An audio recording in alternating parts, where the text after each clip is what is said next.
Olá, amigos. 7 de fevereiro de 2013, um cidadão de olho na segurança pública. E mais uma vez apavorado pelos atos de terrorismo criminal que se verificam no estado de Santa Catarina.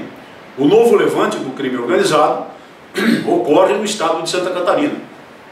E lá está o governo em polvorosa, o secretário de Segurança Pública em polvorosa, e o comandante da Polícia Militar parece um pouco desarticulado, as autoridades da Polícia Civil prometendo investigações e prisões, mas os atos de terrorismo continuam noite após noite.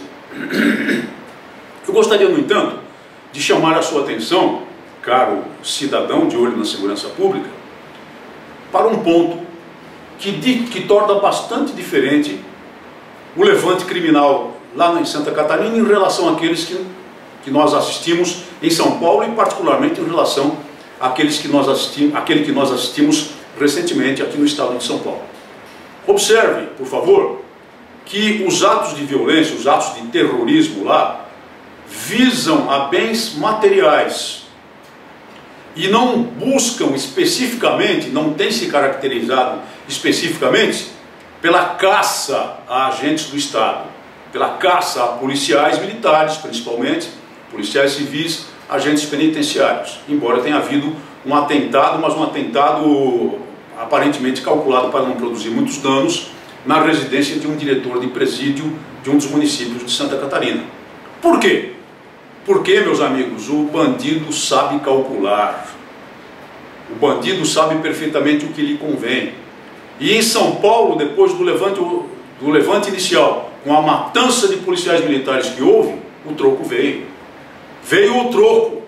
E no troco, a bandidagem levou a pior. Muitos criminosos morreram.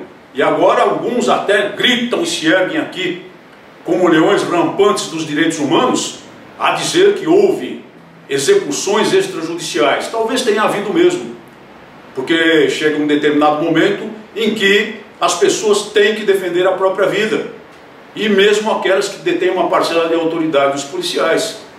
Pode ser que alguns policiais tenham tomado a justiça em suas próprias mãos. Isso é uma hipótese que tem que ser apurada, tem que ser investigada, evidentemente. Mas o fato é que lá nesse levante do crime organizado de Santa Catarina, os chefões do crime organizado e a sua raia miúda que pratica esses atos, entendendo perfeitamente que o que aconteceu em São Paulo poderia acontecer lá também em detrimento deles, e eles têm medo, são covardes, que só têm coragem mesmo na calada da noite explodindo uma bomba, um coquetel molotov, ou quando eles dominam uma vítima inocente e desarmada, porque neste país as pessoas não podem se defender para roubá-lo ou para violentá-lo, mas são covardes e são calculistas.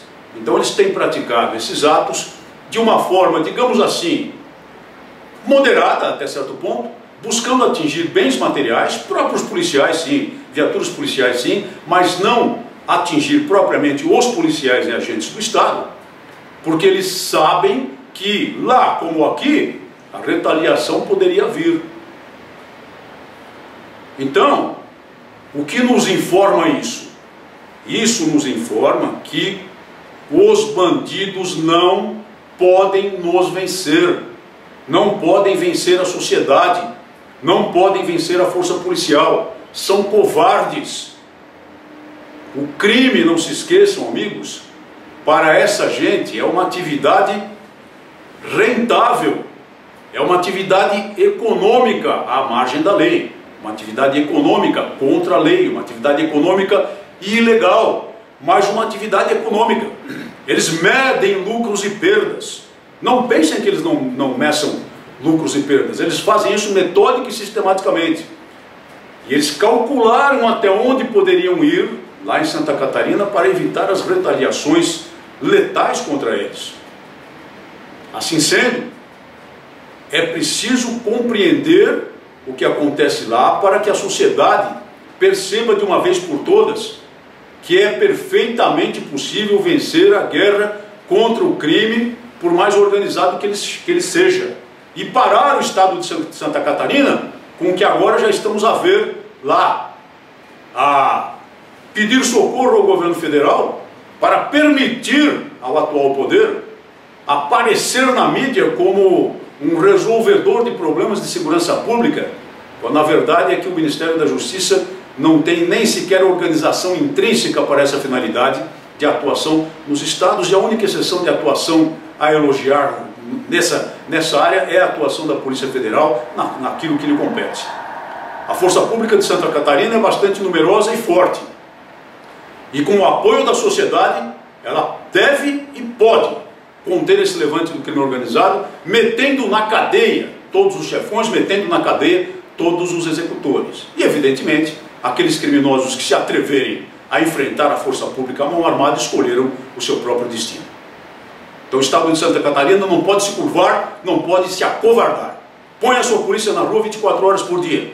Regime de prontidão total, porque quando se passa ato de terrorismo, já não é mais uma situação civil de polícia, mas uma situação de guerra interna. Muito obrigado por sua atenção e até o nosso próximo programa.